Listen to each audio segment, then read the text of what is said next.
Good morning, everybody, and welcome to our third talk in our AI Distinguished Speaker Series, Shaping Technology to Serve Humanity. It's sponsored by the College of Humanities and Social Sciences in collaboration with the College of Education and Engaged Learning. And this year-long series brings experts' insights to our campus to spark critical conversations about the future of technology, society, and education.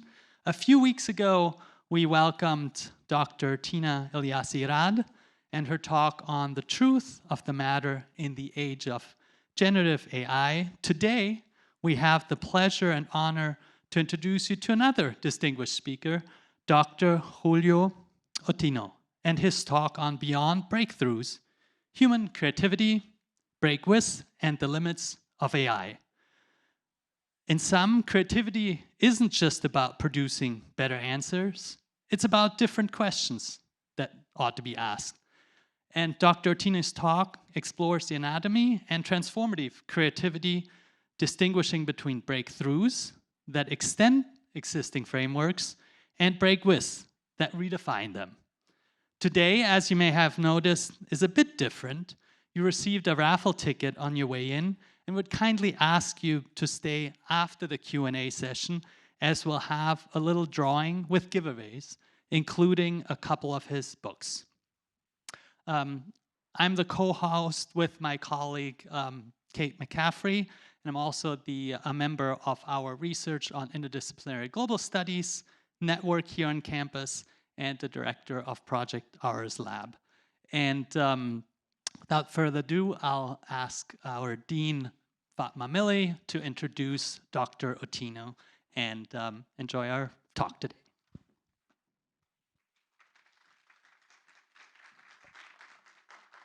Thank you, Arno. Good morning, everyone. It's such a huge pleasure and honor to have Dr. Julio Ottino with us.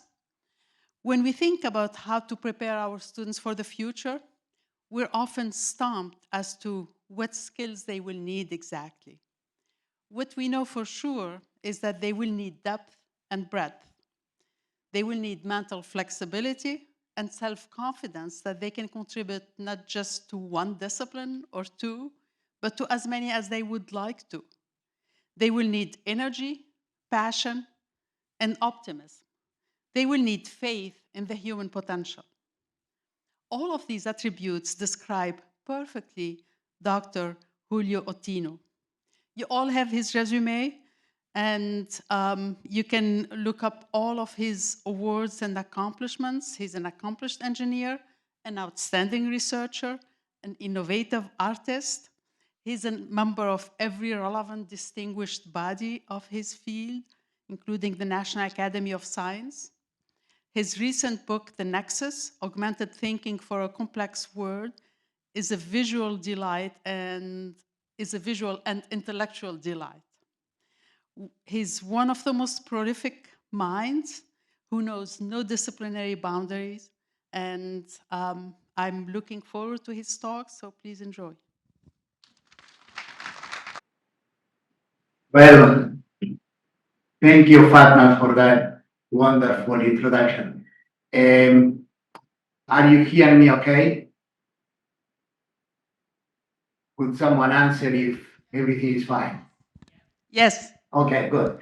So I'm delighted to be able to share some ideas about creativity, also explaining the concepts of breakthroughs and break with, and some thoughts on how ideas may flow. The emphasis on the word may between disciplines. And given the times that we live in, I will comment on AI. It's important to stress, or I want to stress that I will not be talking about the role that AI could have or how could be used in education, okay? Now, much of what I will be talking about will have to do with creativity, but I will not define creativity. I'm taking the point of view that within your chosen domains, you know when you see it. Take, for example, art. I love the title of this book, The Work of Art, meaning the work that takes to produce art. But I also love the small subtitle there, how something comes from nothing. And this seems to represent, to me, the essence of creativity. Now, to understand how AI can collaborate across domains, or even how we can collaborate across domains, we need to understand how different fields think and create.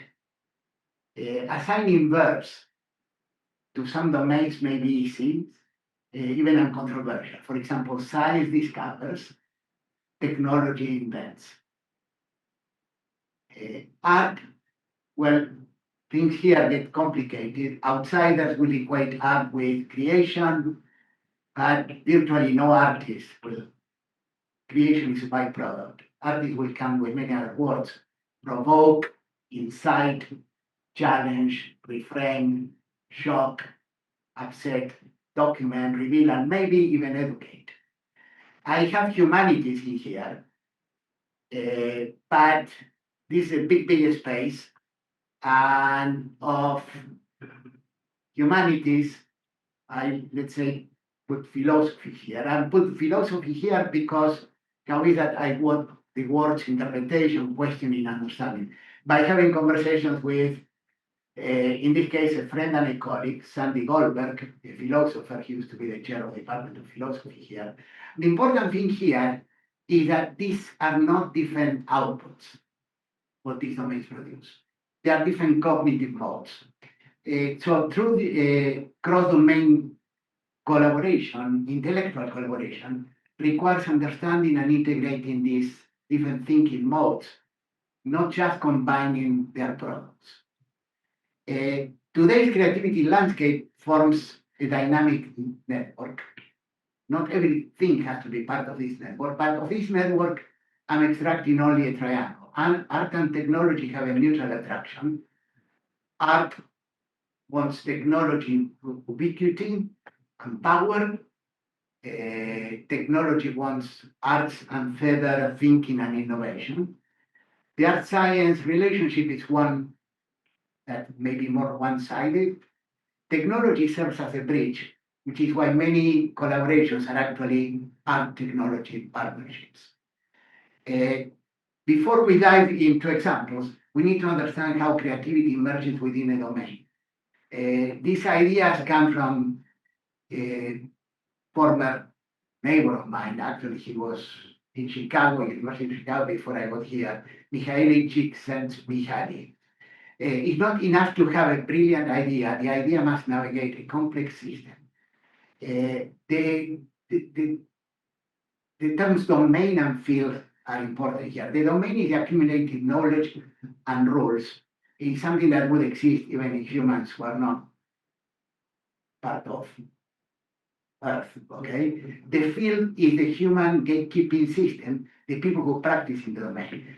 Is what decides what gets accepted, what gets incorporated as a part of the domain.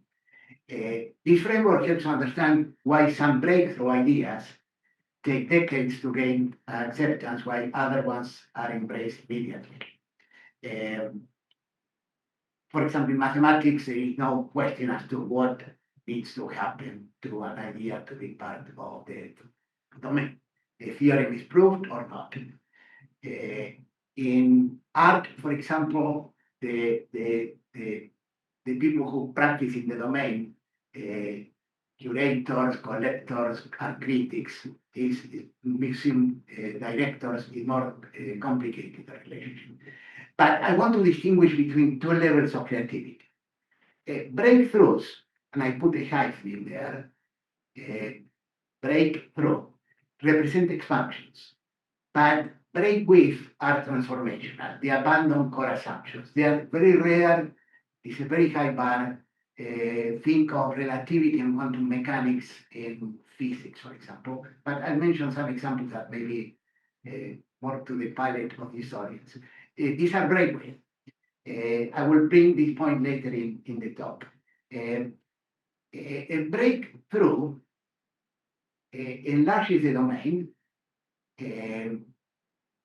makes it bigger. Maybe at some point the idea is so new that you can imagine it breaking through the boundaries of the domain, but eventually the domain becomes larger. This is how domains grow, and the idea becomes part of the current things that get practiced in that domain.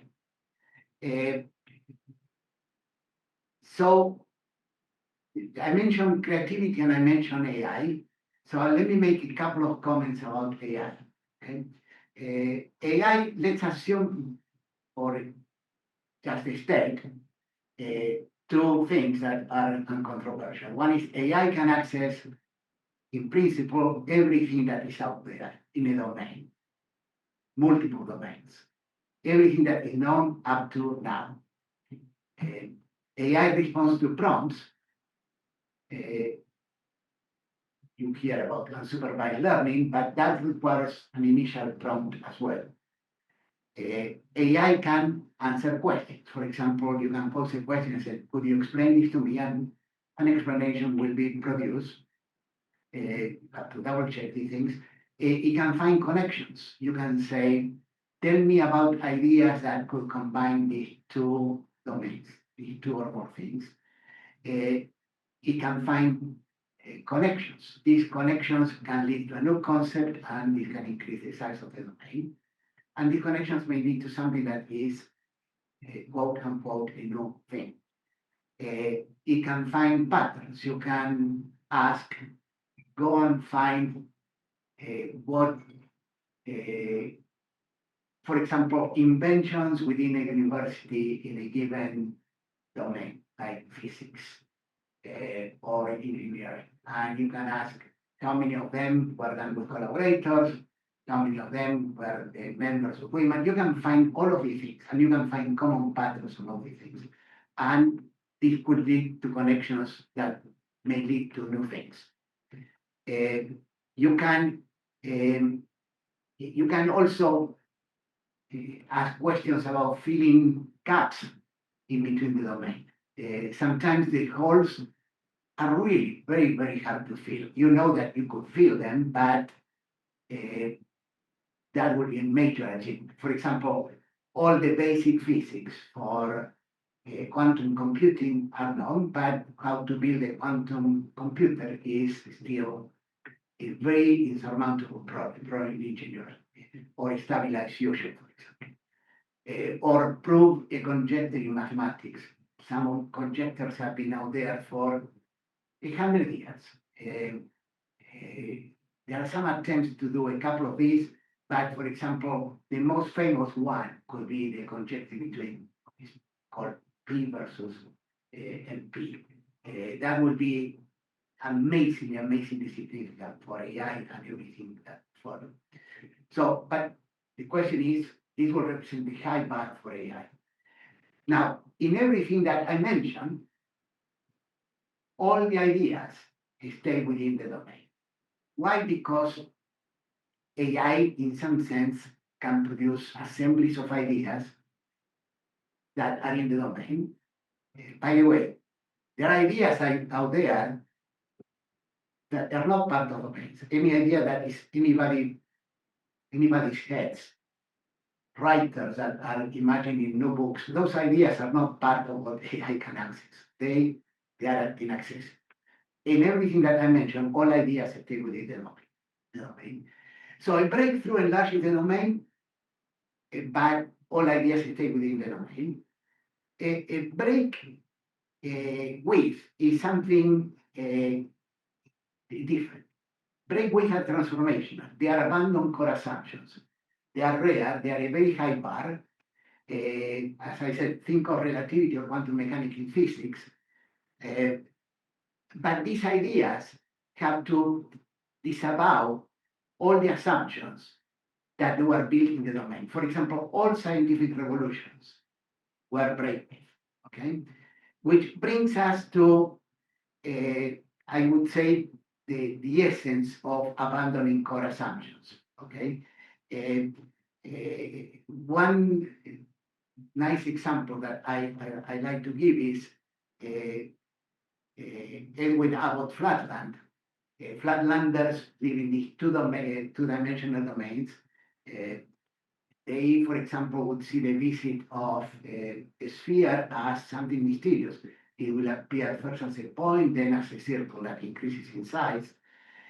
But mastering 2D, you can be a genius in 2D, does not lead to 3D. This probably can remind you of Gödel's completeness theorem. Break width insight requires stepping out of the conceptual frameworks that generated all previous thinking in the domain. A system cannot generate its own transcendence. So the question is, are creative breakthroughs with ideas transcendent? Okay. Now, which brings us to this example. The early 20th century, and there are many books written about this, but not about the whole thing right now. It's pairs of things. So simultaneous break width across multiple domains. While Einstein was revolutionizing physics and Bohr was developing quantum mechanics, Picasso was revolutionizing art. But then there were many more. You could fit the entire canon of literature prior to 1900. And it's doubt that you'll come up with Proust, Joyce, or Virginia Woolf. Architecture also had a breakaway, music, abandoned tonal harmony, technology. There were many things that changed completely the rules of the game. So one thing that you could ask is what enabled this extraordinary period of simultaneous transformation. Now, some domains connected, and there is evidence. For example, there are writings about how quantum mechanics was influenced by cubism, how cubism was influenced by math. Those are documented, okay? But it was all in there, so maybe ideas flow in different ways that we cannot anticipate. So can we produce these type of connections?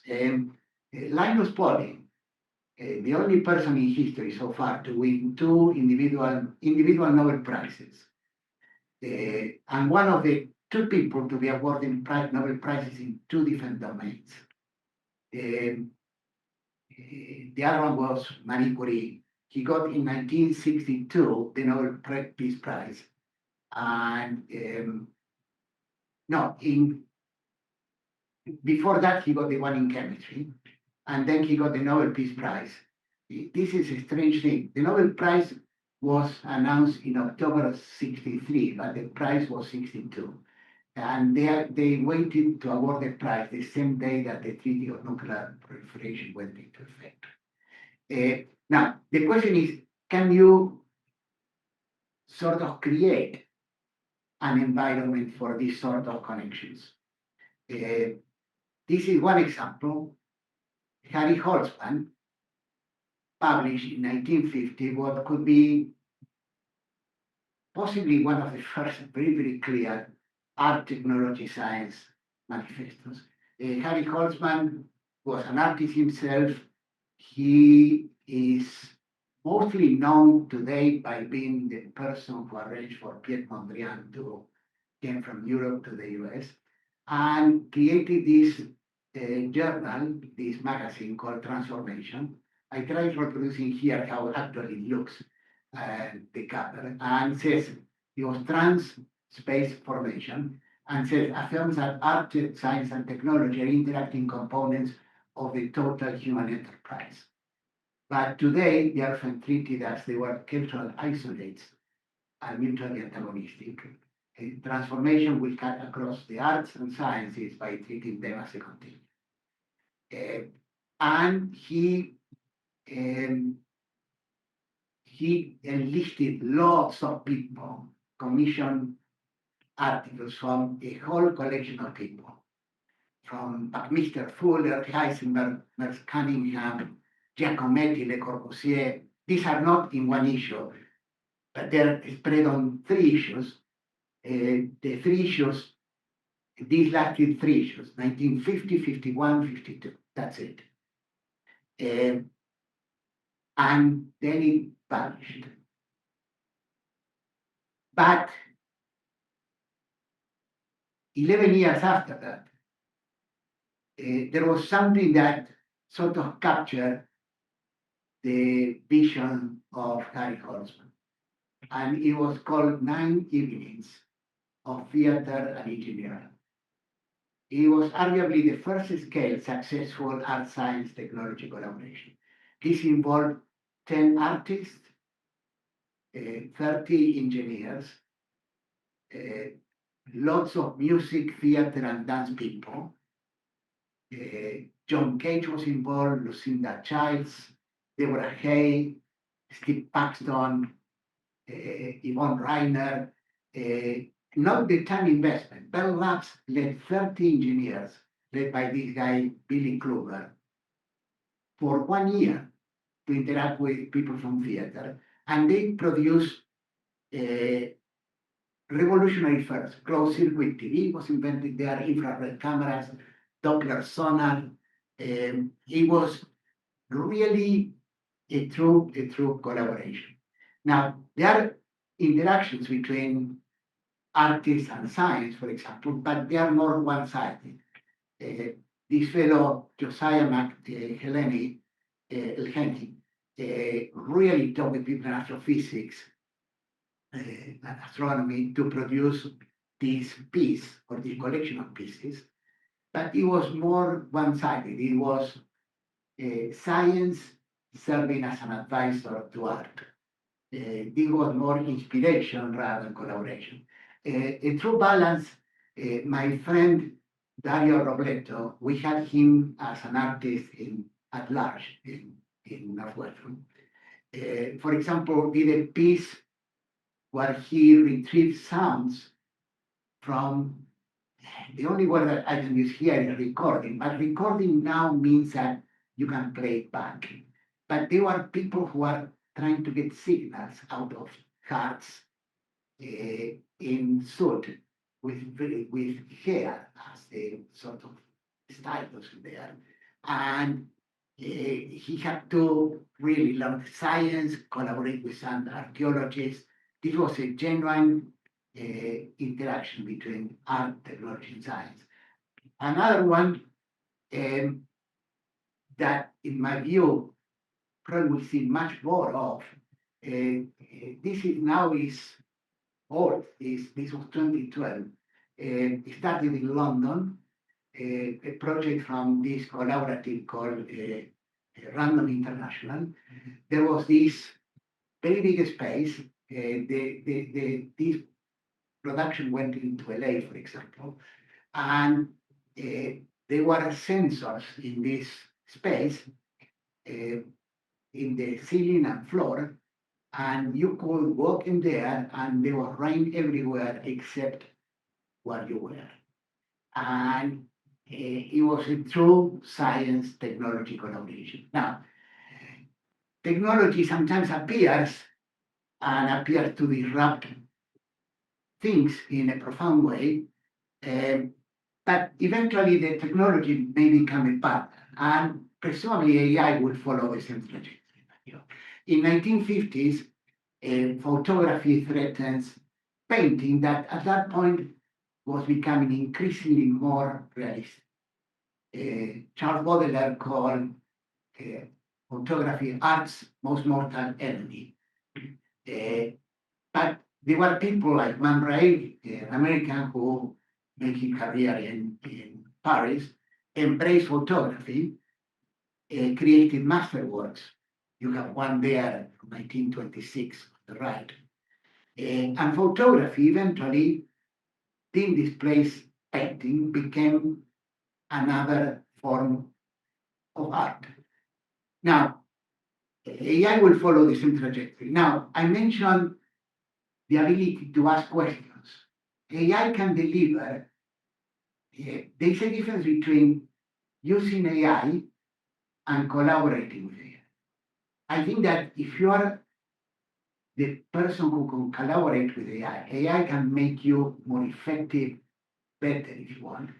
If you use AI and outsource your thinking, increasingly the whole population will become dumber and dumber because you cannot outsource thinking. So let me give you one example of something that is out there, it was out there, but the question is, what questions could you have asked to uncover what happened? So traditional origami has been with us for way over 500 years, okay?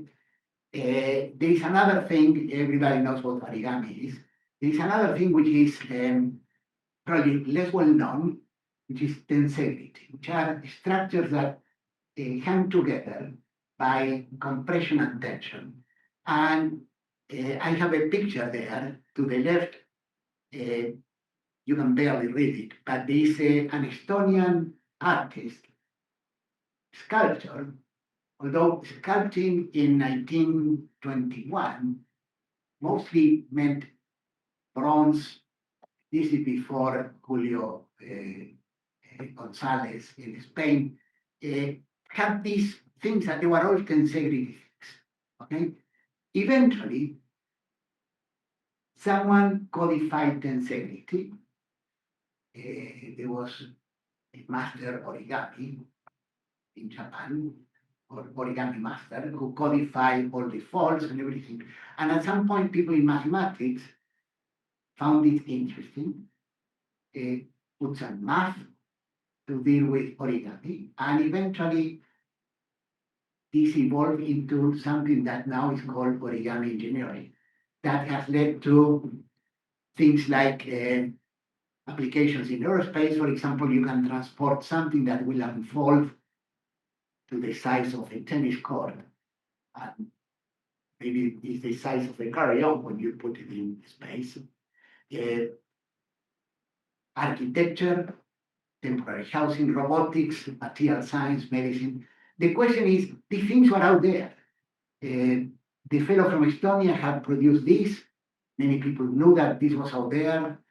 Origami had been there for 500 years. It was open to everybody. But the question is, what questions could have produced the kind of answers that we see today? In here, I'm putting work from a friend of mine, Glaucio Paulino, who is in engineering in Princeton. And there are remarkably many things that have appeared as a consequence of looking at origami in with a different kind of eyes, more than paper folding. But the question is, what kind of questions could you have asked that have led to this? It cannot be that the question was, tell me how origami connects with math. If you're asking that question, you already knows some of the answers. So I think that there has to be a question asking renaissance, a new essential skill, crafting questions that unlock creative potential, reframing problems. And I would say that the AI age demands the renaissance. And I believe that our capacity for what I call productive confusion is irreplaceable. And by that, I mean the ability to be puzzled by what everybody else takes for granted. That seems for me, at least for now, irreplaceable. Now, the collaboration with AI requires lots of sort of the viewpoint of using AI as a collaborator. And maybe you need to use different kinds of AIs because, the question that the answers need to be always checked is very, very clear. AI is very good in doing some things, and I showed pictorially some of them before. Excels in areas where scale, speed, and systematic recombination matter. This is more or less what I showed before. But 5 domains stand out: combinatorial creativity, making mixes of things, recognition and prediction, maybe optimization and search for things. I would say the one that is the least important to me, the one that I feel is the least exciting, is personalization and adaptation. But anything that is repetitive and can be codified, that's something that AI can do. Okay? But there are excesses. And these excesses, besides making claims that are unbelievably in the scope, saying that AI is the most important thing since the invention of fire, or that AI can cure every possible disease in the future. The truth is that with respect to the impact in society that AI has had, if you compare with the impact that Newtonian mechanics and then the Enlightenment and then the Industrial Revolution had in society, which led even to the concept of modern organizations or even the constitutions of many countries. All the founding fathers of the US were Newtonian, in fact. You'll think that those claims are exaggerated. And it's also exaggerated when you embody AI with characteristics, especially human characteristics, anthropomorphizing things that AI can do, undermines really the seriousness of possible AI art collaboration. So this is at the MoMA, not that far from where you are in Manhattan, and a young Turkish artist, Refik Anadol, was given access to the entire digital collection of the MoMA. And he had a studio with 15 people, including many people with backgrounds in computer science, and eventually produced something that was at the entrance of the MoMA, a 24-foot in height screen that circles through images. But then in commentaries, the words that this has healing power, that this captures human relationship to nature, that this shows what the machine dreams when seeing MoMA's art. All of those things sounded too glorified, too excessive. And not only to me, there was reviews by critics, art critics, and Refik Anadol supervises a crowd pleasing, like generating mediocrity. And that the whole thing looks like a massive techno lava lamp. It's like looking at a $500,000 screensaver. I think it's way, way more than $500,000 screensaver. But the point is, good things can be done, but you have to kind of resist the enthusiasm of making claims that somehow instead of elevating the value of what you are doing, diminishes the value. So the point that I think is more important thing that I want to convey here is that is the value of questions. Picasso in 1968, computers were in their infancy then.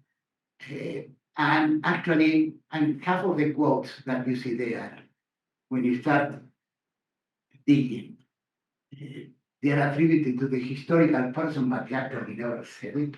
But in this case, Picasso actually said this. And he said, computers are useless.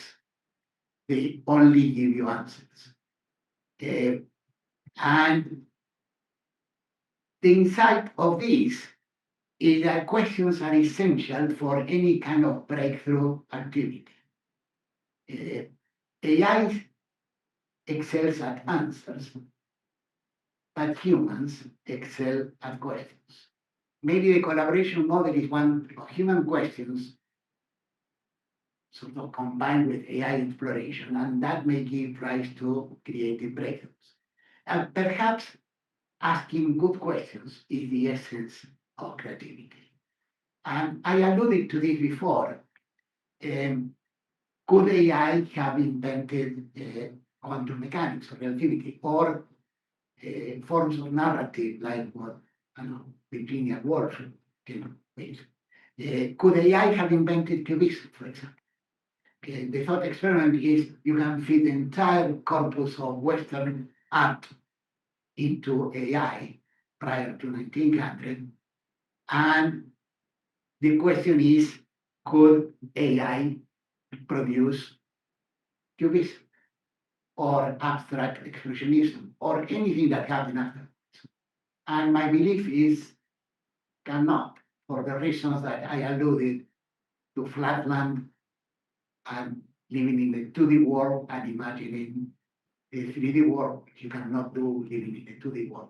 Another example that I can think of is you're an architect, you design, you get big commissions, big buildings with big empty atriums, for example. In 1960, there are really big hotels being built in New York, Los Angeles, Miami, and you want to get ideas for new, for example, atriums of new buildings. And the question is, would you come up with what John Portman did in the 70s? And John Portman what did is liberated elevators from the insides of buildings, made elevators as part of the ambiance, the design of the building, by making them visible, sometimes outside the building, sometimes inside the building. Now, it helps that John Portman was an architect, but was also a developer. So he really was freed from satisfying clients' desires. He could do basically what he wanted. So what AI cannot, and if I want to hedge my bets, I put the word yet in there. What AI cannot yet do is escape the trainings of history. No analysis of pre-1900 could predict abstraction and cubism. No analysis of pre-1900 physics could predict relativity and quantum mechanics. Or pre-1900, you will not produce Schoenberg, for example, music, or Android Wright or other reason. Because every piece of the training data contains implicit assumptions that Braithwaite had to abandon.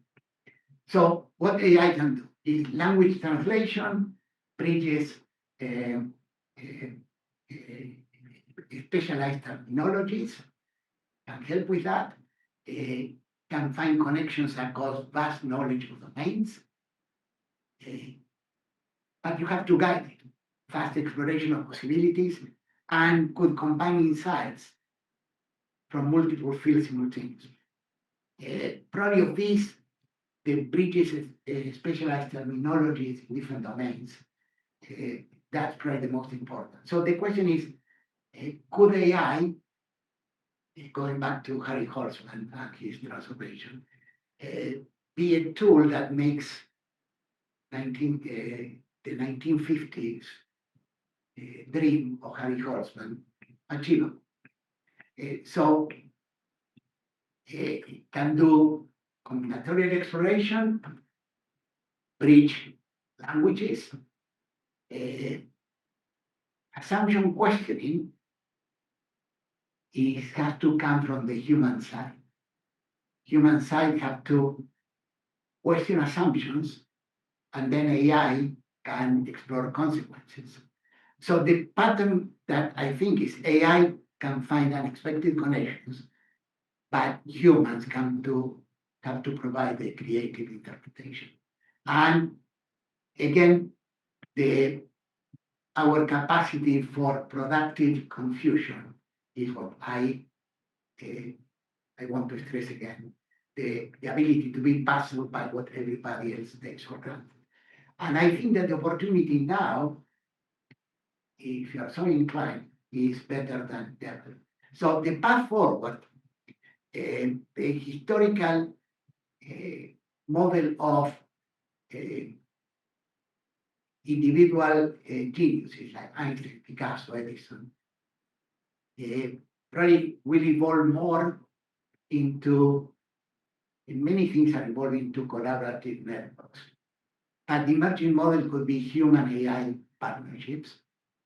Again, not everything has to be like this. If for the people who are so inclined, this is an opportunity. Networks of humans and AI systems collaborating across domains. And the goal could be organizations that expand thinking spaces that catalyze innovation. Okay? And I think the opportunity now is better than it has ever been. So if I have to summarize some of the things that I said on the possible path forward, lessons from history and tools from today, one thing is learn from the 9 Evilist projects. That was a really deep dive into understanding each other's domains, understands process over product. We equate writers with a novel, paintings with painters with a painting. The important thing is not the final thing, but the thinking that went into producing that thing. Okay? Process over product, time for deep collaboration. Embrace maybe the photography precedent. See things from thread to creative partners. I don't know if this is a principle, but I have it here. Apply the origami principle. Ask questions that unlock unexpected connections. And then avoid claims. Don't let tools exceed our conceptual rigor. Creative fluidity across domains, in my view, is essential for innovation to go forward. It's not that you have to understand or become an expert in a second domain. You have to understand how other people think to produce something new. And that was the point of the book, The Nexus, is the augmented thinking for a complex world is the, and then the subtitle, the new convergence of art, technology, and science. It's not like a scientist has come, an artist and an artist can. It's to understand how the other people think. And if you understand how other people think, then you can do something that will enrich what you are already doing, or maybe you could produce some products that would be unthinkable with one-sided thinking. So the conclusion is we began with a mystery of how something, or I made some reference, how something comes out of nothing, which I think is the essence of creativity across all domains. AI doesn't solve this mystery by any means, but it gives unprecedented power and becomes a partner in exploring possible collaborations. With humans providing breakthrough questions and creative interpretation and working together across domains, across boundaries. This is not the end of human creativity by any means. It's the beginning of what I think may be a new chapter that will dwarf many things that we have seen before. So I hope that some of these ideas spark some new thinking in your mind, and I thank for your attention. Thank you. And I will stop sharing my screen.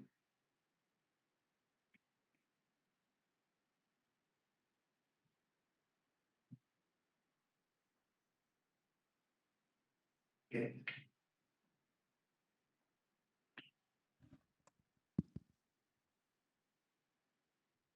Is this on? Okay. Yeah. Okay. So we're now able to take some questions or comments. And we'll have a couple of mics moving around the room. Hi, thank you so much for your talk. It was a pleasure to listen to. I'm from a humanities background, though I'm a tech user and interested in what happens with technology and the unexpected, right, that we always see. By the way, Unexpected.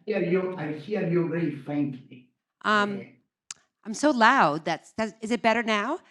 Yeah. Okay, Really I'll try to speak a little closer to the mic. Yeah. Anyways, I'm in a humanities background, but interested in technology.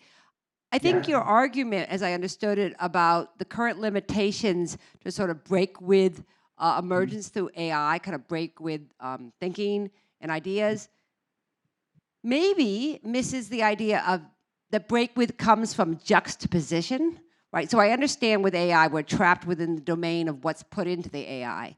Yeah. But Yeah. for me, I think break with might happen when things we already know are juxtaposed together unexpectedly. Oh, Right? absolutely. And so that's what maybe AI does. I just want to ask. Yeah, absolutely. So I have a section in the book. The most interesting juxtapositions are combinations of not two things, but sometimes three things. And I give you one because it's three things which you don't imagine that they go together, but they go together. And it's something that all of you use, and it's GPS. Okay? So GPS, obviously, you know that GPS depends on satellites out there. Okay, so that's the first piece, satellites out there. The second piece that you may not know is that this requires very precise timing and what is atomic clocks. And this comes from quantum mechanics. Okay? But the third piece is that GPS would not work without corrections from relativity. And the corrections on relativity would not work without access to non-Euclidean geometry. Okay? So there you have a combination of things that have really given reason to something which is almost magical, but deep in the combination of juxtaposition of things are things that non-Euclidean geometry, for example, there, quantum mechanics is there, a whole bunch of things that came together in unexpected ways. I will give you the example of there's no new technology in an iPhone, except that the combination is magical. But you could, I can list like 15, 20 things. For example, the Wright brothers, you know that they have a bicycle shop, aluminum, gliders, and they develop a wind tunnel. Without those three things, you wouldn't have flight. So yeah, it's combining things. In fact, many people have said that there are no new ideas. It's just mixing things together to create new things. Thank you. We have another question. Hi, thank you for your talk. I'm a psychologist and a therapist and an educational psychologist. Uh-huh. Listening to you, I'm just getting the idea that AI develops us and or promotes development of a human psyche. The person who is delving deep into the process of using AI, how would you say what we are going to expect from ourselves? For instance, like in 5 or 10 years, I mean the development of human psyche, self-organization and something like that. It doesn't mean that you know for sure because it's predictions, but what you think being an expert in using AI at this moment? I think the danger with, I mean, in the course of the development of humanity, we have outsourced many capabilities that our ancestors used to have. Okay. And you could go back as to Plato and Socrates and reading and writing, and that sort of hindering the ability of memorization, for example. And you know that didn't hurt us. I remember the days that calculators appeared in engineering, and this is not how real engineers did calculations. You have to do them by hand, and eventually that didn't happen. I think the problem with AI is outsourcing our thinking, organizing ideas. By the way, I think danger now goes beyond AI, is not giving ourselves the ability to let our brains do what they do best, which is when there are no inputs. And by that, I mean, you don't walk around constantly feeding music into your ears. Free association of ideas. I think the danger with AI is just outsourcing things that require thinking. And eventually that, for some people, I think will be, if you are educated, probably this will be good because you can use it effectively as a partner. But if you start using it as just help, that will be really bad. But I have no idea if I answered the question in any way that somehow captured what you are trying to ask. Uh, uh,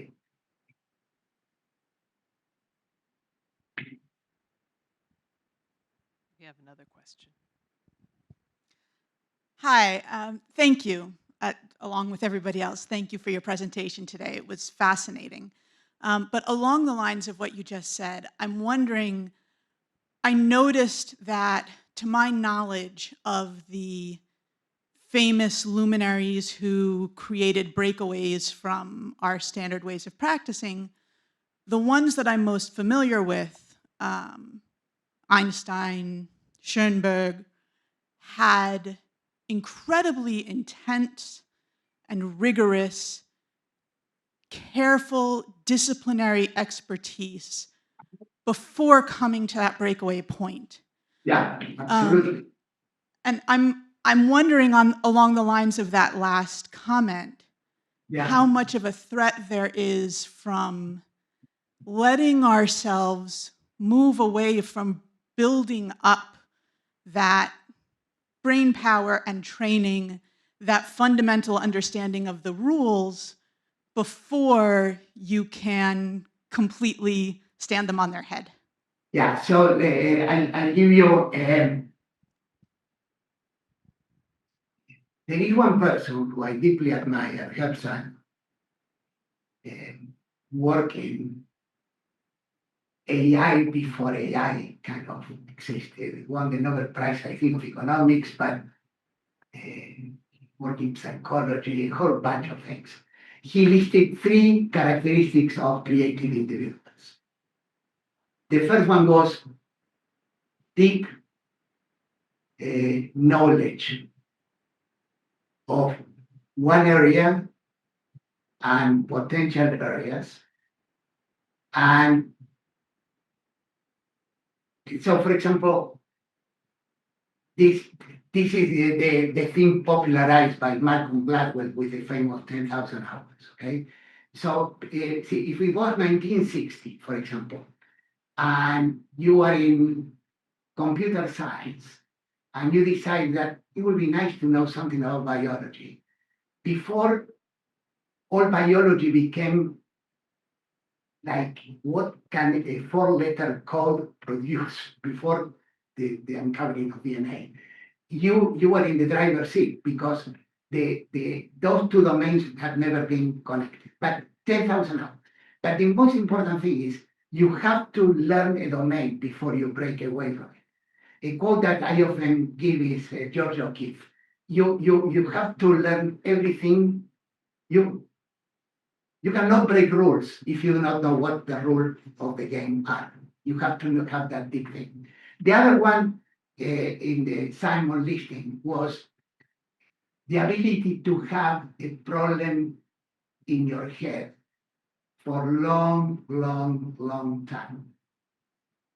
And the third one was the ability of shaping amorphous ideas into very more clear arguments in the course of time. I think what happens with many of us is that we all have, through training, education, life experiences, mostly education, I would say, a mental library in our brains. And a new idea comes, and if the idea doesn't fit nicely in one of the spaces in the library that we have constructed in our brains, we may discard it. Instead of having a placeholder location for ideas that may be fine in the future, or maybe they will be discarded, okay? I mean, this is I would say, the curse of over-analytical minds, the one that the idea has to fit exactly there. But that has to do with the question that I was asked about. You have to know something before you break away from that something. You need the disciplinary training that would allow you to know what rules are you breaking with. You cannot just randomly come up with ideas because you may end up discovering that the ideas are already there. You need to know, have a foundation before you can move away from there.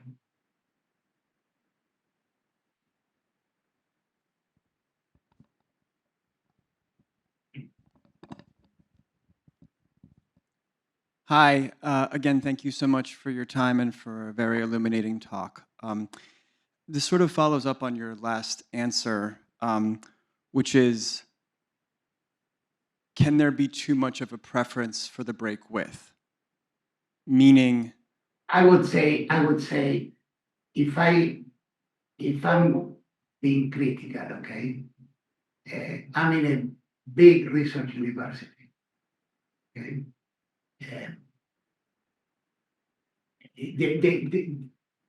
I did not have the slide in here in which you can have a classification of break with idea, with how much they break from the current framework and what's the degree of break, okay? And you can put them in Q1, Q2, Q3, Q4. Q4 will be the break with space. Q1 is building little pieces that will advance knowledge. If I look at what the entire research enterprise of Northwestern is doing, I have wonderful colleagues, but we are mostly doing Q1. You cannot, Q4, that the break with space is extremely, extremely, extremely rare. Okay? I don't think you can mention anything that AI has done so far that qualifies as a breakaway. When I ask people, give me the best things that AI has done so far, the more that people are experts in AI, computer science, coding, so on, they mention, for example, oh wow, it moved 37 in Go. You know, eventually AI beat the Go champion. And that's that's a silly example. I mean, that's the best that you can come up with. Protein folding is fantastic, but so far the influence on the development of new drugs has been not significant. So AI can do things. Maybe it can help radiologists reading screens or detecting. But so far, in almost every example, the combination AI human beats AI and beats human. So trying to go for break with, I mentioned that because that's the ultimate. But you cannot run your life thinking that you would do something that is a break with. Okay? Some people, the truth is, many people produce constantly, and only a few things become in that category. Picasso, I think, did like 25,000 works. Of those 25,000, he did one painting every 2.2 days, something like that. Okay, only a few of those are the ones who are really the Moselle Savignon, for example, that are really breakthrough, and Guernica maybe. Now, they all give value to every rest of his production. At the same time, there are people who do something amazing, and then they suffer from what I call importantitis. Okay, they want to produce something that leads to the same thing, and they never do it again. Okay, there are many people that are known for one amazing piece of work. Okay, in literature, that's more common than in painting, for example, and then never again.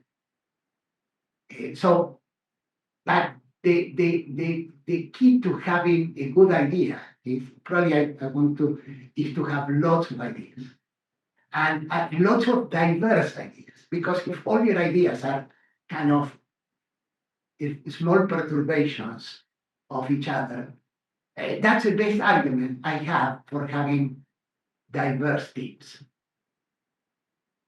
Because you want, if you don't have diverse teams, you may have lots of ideas, but you also have group thinking. Okay? And that has terrible consequences.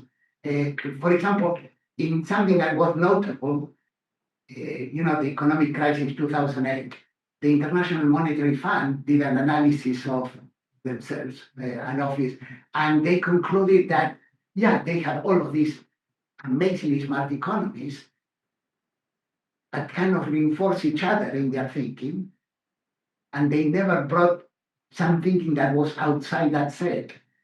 And the consequences is you create blind spots. Sorry, it's a longer answer than what you wanted, but no, you cannot live your life shooting for them. If it happens, it happens. Yeah. Hello, Professor. Yeah. This is Laura Nicosia, and I want to thank you for your time and your expertise. And I do have a question that follows up with what my colleague just asked. I know in Nexus, you've talked about how creativity isn't merely a lightning bolt, but it's something that kind of emerges from those intersections and juxtapositions of across the domains, which is what you ended your slideshow with. How do we take that wisdom and create structures within our reconstructed schools? We are in a process of restructuring. How do we build those structures to foster those kinds of lightning bolts? So the point is that coming up with new ideas is hard. And the ideas sometimes emerge from a small group, the small group may give rise to company and organization. And when it grows and becomes very large, they lose that spirit of creating ideas. And the way that they have to regain ideas coming into the organization itself is they go and acquire other smaller companies, startups.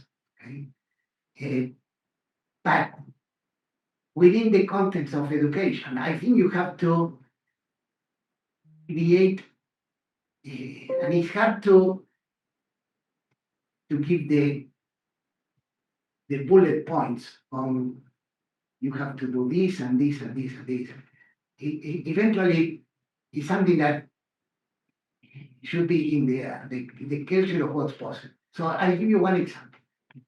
We created at some point courses in between people from engineering and people from the School of the Art Institute in Chicago.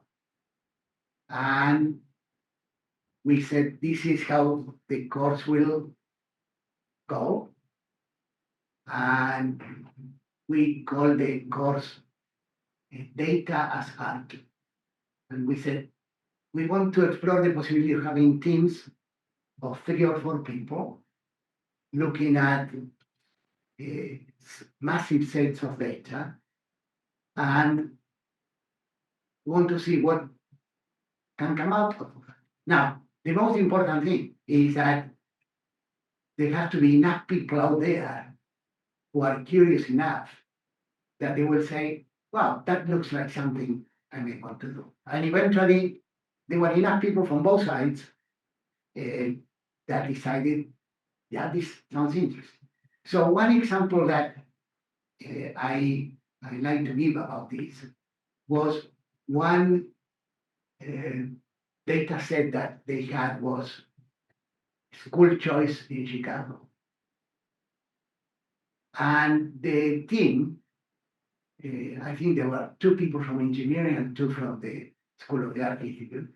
They came up with several things, including maps that electronically you can touch the location and see what consequences of that will have. But one thing that they did was there is one map of Chicago. So Chicago has a map, and maps are characterized by this scale. And if you, in the map, in the screen, or have the distance of 1 centimeter, this means that in the actual scale is 10 miles or something like that. However, there's another way of looking at the map, and is you are in the map and you pick a point XY there. And let's say that from that XY, you want to go to another point. But what matters in here is not the physical distance. How about if you scale the map with how long it will take you to go from that point to that other point by public transportation? Then you have infinitely many maps. Depending on where you are, you see distorted views of Chicago because public transportation in some areas is scarce. And the maps that they produced were beautiful. I framed some of them for my office in there.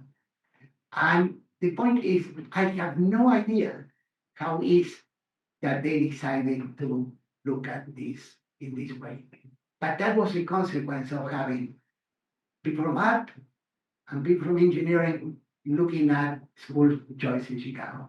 I would say, working separately, they will never come up with maps. Of course, in Chicago, the south side is public transportation is much scarce. You could do the same thing with food and food deserts, for example. But then you can visualize it in a way that would have been impossible any other way. So the point is, you want to make it by speeches and conversations. You have to make it desirable for people to try to connect with people who are different than they are and may enrich their thinking by bringing a different perspective. It has to be something that people say, I'm curious to explore the things in that way. It's developing a culture, and that's one of the hardest things to do. Once you have it, it's very powerful, but it takes a while to develop. Dr. Ottino, we have one more question for you. Yeah, Hi, can you hear me? I'm Yeah. Arne Kurtz. I introduced you earlier. Thank you again for this wonderful reflection on sort of AI and creativity.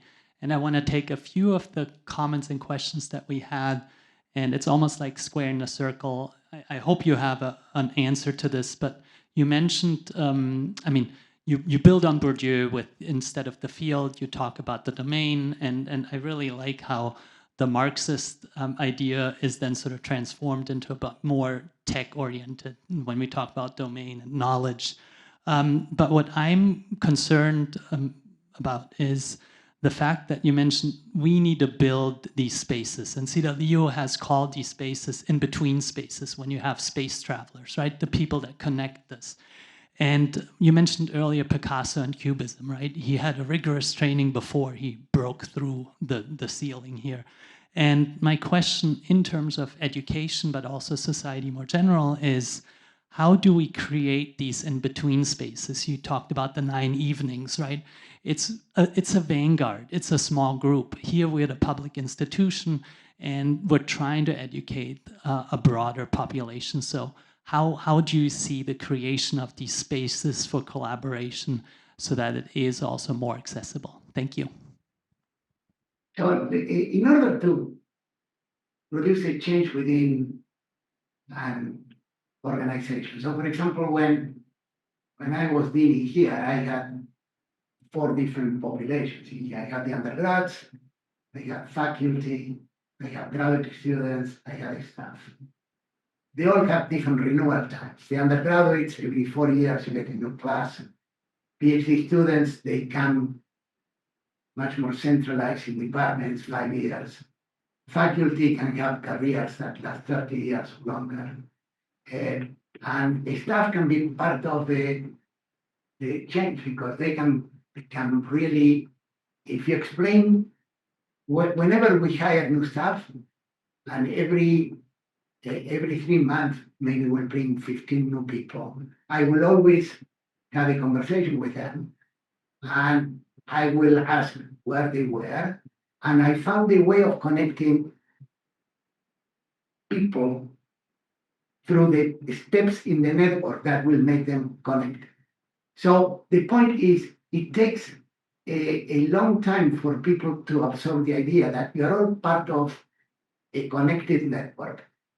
I don't think you need to convince everybody that this is a good thing. There are people who, people in math, they work alone. They just, them, their brain, and a piece of paper, and that's it. But if you have 10% of the people who are this nexus sort of people who like to cross-pollinate across domains, then you start getting something. But requires constant communication. So I cannot, the number of talks I have given about different components of this space must have been happening here. But once you have it, and some people start testing how interesting things are, then it's almost autocatalytic. Thank you so much. Okay, thank you. We really appreciate you coming to speak to us this morning in New Jersey. Yeah, thank you so much. Thank you Yes. for the